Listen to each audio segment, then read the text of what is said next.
são pessoas terceirizadas, né? Porque dentro da área de saúde funciona um pouco diferente, por exemplo, igual quando a gente abordou sobre condomínios, é outra dinâmica. Então, eu queria que você Sim. explicasse para a gente como que funciona na área de saúde essa dinâmica. Tá.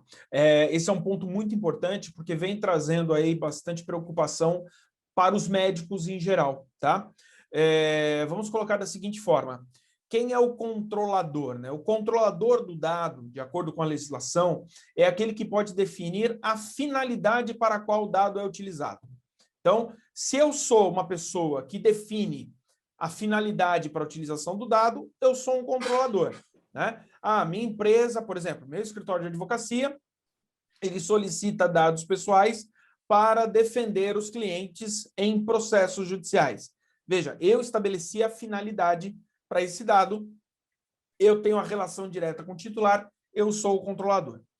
Na área médica, nós temos uma peculiaridade aí importante, que é a forma como a prestação de serviço é realizada. Por quê? Você tem de um lado um hospital, e esse hospital possui médicos trabalhando dentro da sua estrutura. Você tem clínicas separadas, né? A clínica do Dr. X, Y, Z, e você tem o médico em si, né? Trabalhando aí sem atividade com uma clínica específica e assim por diante. Muito bem. A gente tem que separar muito bem a figura do médico em cada uma dessas etapas, tá? O médico que atua como funcionário de um hospital, ou ele atua como um preposto do hospital, nesse caso, o controlador é o hospital. O médico que atua dentro de uma clínica, né? É esse médico com mais alguns médicos que oferecem um serviço especializado. Quem é o controlador? É a clínica. Não, um médico que presta o serviço como um autônomo. Bom, aí, nesse caso, o controlador é o médico, né? Diretamente o médico.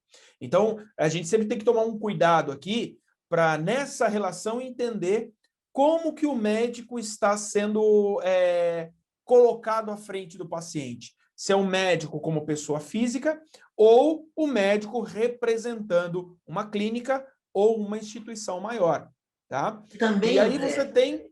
Pois não. pode concluir. Não. E você tem aí as vertentes em cima dessa atividade, né? Porque você tem atividade com um hospital ou com uma clínica, você tem que manter contato com planos de saúde, você tem que manter contato com laboratórios que fazem exames. Então, você tem uma troca constante de informações entre essas pessoas. E aí você tem que definir também, nesse caso, quem será o controlador e quem será o mero operador de dados, tá? E também a gente tem a questão das clínicas particulares, os hospitais particulares, mas também tem os hospitais públicos, né? E aí o médico, normalmente, ele circula em vários lugares diferentes. Quer dizer, em alguns momentos ele pode ser o controlador dos dados, em outros momentos não é ele. Explica melhor isso para a gente. Exatamente. Exatamente. Vamos colocar assim, o médico ele atende pessoalmente alguns pacientes, tá?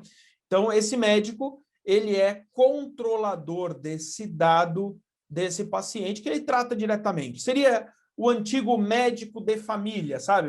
Toda família tinha um médico, né, de confiança. Então, equiparando um pouquinho essa figura, o médico, nesse momento, ele atua como efetivo controlador de dados. Aí ele atende a família e depois vai para uma clínica que ele divide com outros médicos, né? Ele pode até ser o sócio dessa clínica, mas quem está na frente de comunicação com o titular é a clínica. Então, nesse momento, o médico, pessoa física, ele deixa de ser controlador, passando a ser uma pessoa que atua dentro da pessoa jurídica clínica. Nesse momento, a clínica é a controladora dos dados.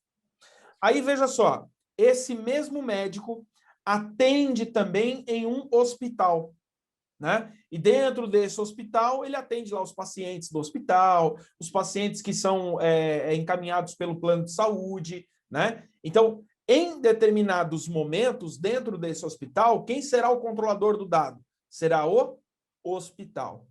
Se, porventura, esse médico ele atende particular dentro desse hospital, aí nós teríamos aí uma separação, né? Em que o hospital será o controlador dos dados em determinado momento e o médico também será o controlador dos dados em outro momento, né? Nós teríamos aí 2 controladores nessa situação. Então, por isso que nós comentamos aí em algumas reuniões com médicos, em algumas palestras, que é necessário avaliar de fato, com cuidado, qual a posição do médico em determinado atendimento. Se ele atende como pessoa física, se ele atende como pessoa jurídica, ou se ele atende dentro de uma instituição muito maior.